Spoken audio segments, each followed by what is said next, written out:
July 1999, Shinji Mikami released Dino Crisis in Japan. 2 months later, the Resident Evil 3 he was supervising also came out. 2 hits in the same year. That alone wasn't normal.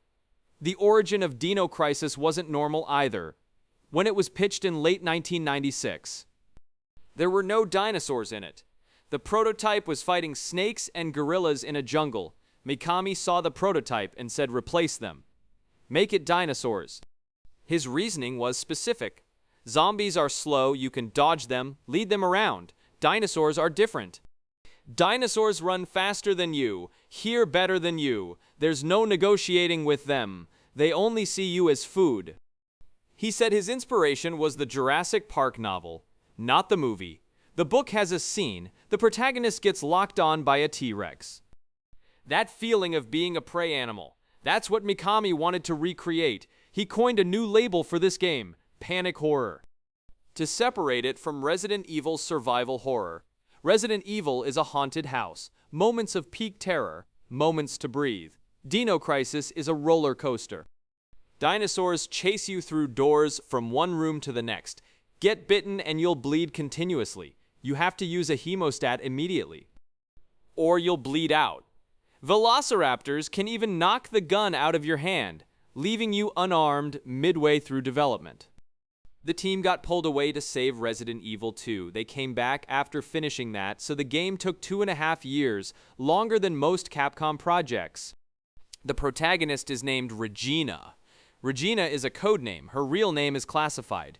Red hair, athletic, in her 20s. The designer said the red hair stands for individuality, the external mark of someone who can't be easily read. This red hair tradition later made it into Ghost Trick, because Shu Takumi was the original director of Dino Crisis. He was demoted mid-development. Later, he directed Dino Crisis 2, then made Ace Attorney. Technically, this was Capcom's first survival horror with real-time 3D backgrounds. Resident Evil used pre-rendered static backgrounds. Dino Crisis rooms were rendered live. The camera could follow you. They built the engine specifically for this game. The team thought they wouldn't need it again, so they didn't reuse it.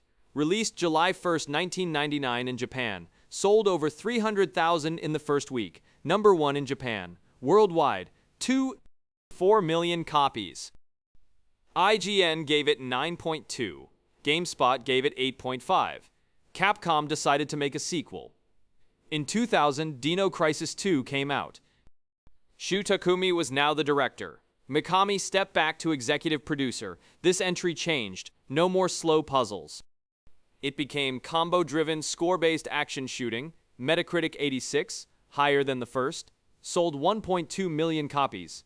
Capcom decided to make a third game.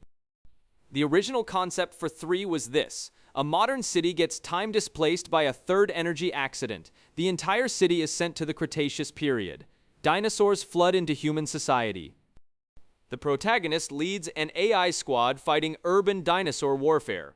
Then, September 11th, 2001, the Twin Towers fell in New York. Capcom Production Studio 4 held a meeting. They decided to avoid all modern urban disaster themes. They didn't want to touch that nerve, so they moved Dino Crisis 3 from Earth to outer space. The setting became a spaceship called Ozymandias. Dinosaurs became genetically engineered alien creatures. The camera system was panned by critics across the board. Metacritic 51. Sales were less than half the target. Dino Crisis disappeared. It's been over 20 years. Mikami said this in a later interview.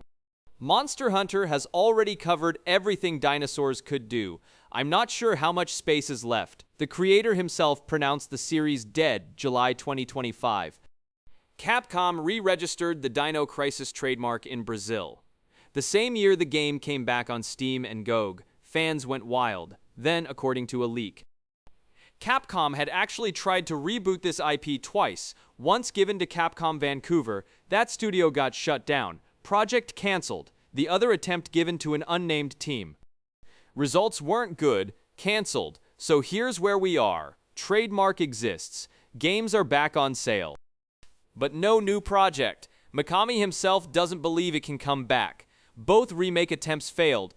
Dino Crisis has become something everyone wants. But nobody can build. Follow me, we'll talk again next time.